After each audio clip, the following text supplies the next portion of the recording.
isn't going away. The Washington Redskins decide to keep Robert Griffin III as their backup quarterback and did not release him on Saturday, even though Kirk Cousins was named Washington's starting quarterback earlier this week. Redskins owner Daniel Snyder and President Bruce Allen want to keep Griffin despite the financial risk associated with retaining the former Heisman Trophy winner. Now, Griffin, who has been sidelined since August 20th with a concussion, was scheduled to consult with an independent neurologist Friday. The Redskins still are awaiting word on the results of that exam. Kate, I thought they should have let him go. Right. Give the guy a break. Is RG3 being treated fairly? I love when the word fair is in something, and Will Kane and I are on an ESPN set together, because I feel like we have a fundamental difference on the value of fairness. Yeah, and how to assess fairness, right. and whether it should be like a human or a law.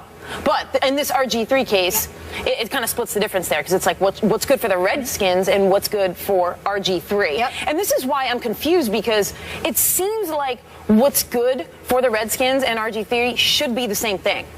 I don't understand why RG3 is still with the Washington Redskins. You can tell me that it's because the Redskins they need another QB. Why get rid of a QB who you think at least can perform at an NFL level? But then there's everything else that's coming around with that. And there's also his $16 million option that they picked up that if he gets hurt, it's problematic for them. So they're taking a huge, huge risk here. And I don't really totally understand the logic behind it. If you don't think he's good enough to start, why would you risk having to pay him $16.3 million next year? I'm not sure if you think he's not better than Kirk Cousins and possibly not even better than Colt McCoy, why you would put your organization on the line for $16 million. Now, also, as far as RG3 goes, when we talk about what's fair, I would think you would want to find a balance. I know no organization is going to release a player who can benefit them just because perhaps a player would perform better elsewhere, or for whatever circumstances that player would prefer to be elsewhere. I know it's a business. You're not going to do that. But when the balance here is that RG3 is seems to be held captive in that organization over the last few years, and the benefit to the Washington Redskins, I'm not seeing the upside. Why then are you keeping him within that locker room, within that organization? So your argument is that RG3 is being treated unfairly by the Redskins?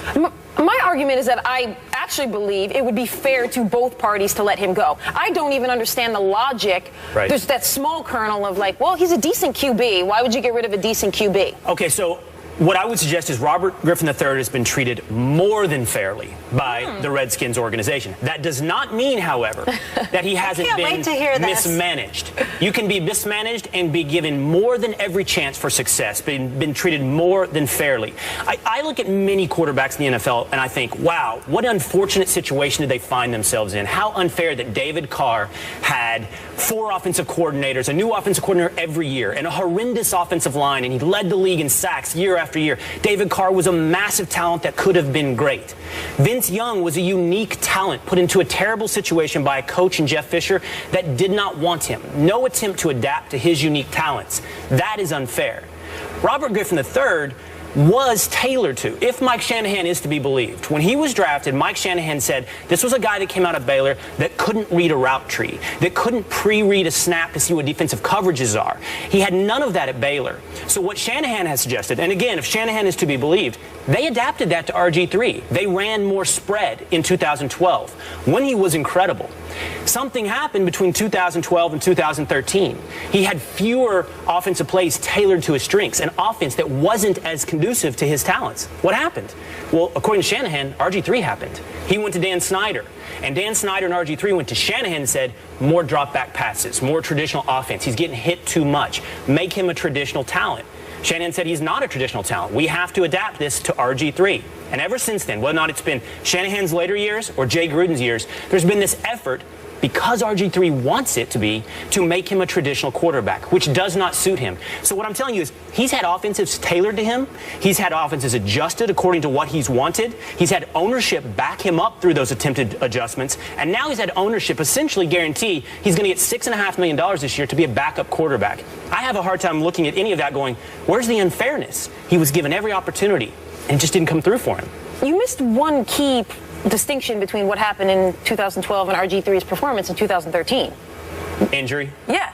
An injury that a lot of people would say was a result of mismanagement by the Redskins. Now you have him injured again with a concussion that a lot of people would point out happened because RG3 was in a game and was placed in the game by coaches and in a position that a lot of coaches would not have put their quarterback. That strikes me as possible mismanagement. The problem with the theory there that Washington has given him every chance is that the only way to prove your theory is to see how he plays elsewhere. If he plays elsewhere and he can't succeed, well then, yeah, you're right. Washington was the place where they gave him every possible chance. They tailored the offense to him. And maybe he just isn't an NFL quarterback. But we actually can't prove that right unless we see how he plays in the NFL. And we're not getting to see that right now because he's stuck in Washington. Making $6.5 million. True, if it's about money. If the conversation's about money, well, then I don't feel bad for RG3. Let's take the money out of the conversation and actually talk about a guy trying to do his job, trying to prove himself, and actually not getting that chance.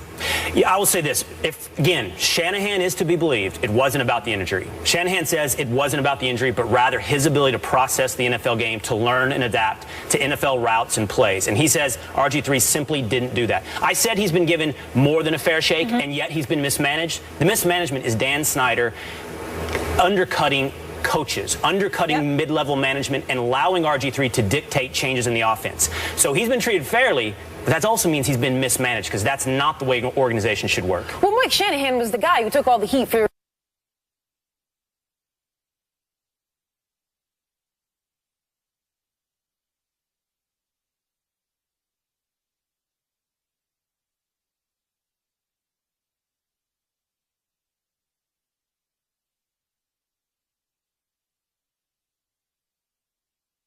together, okay?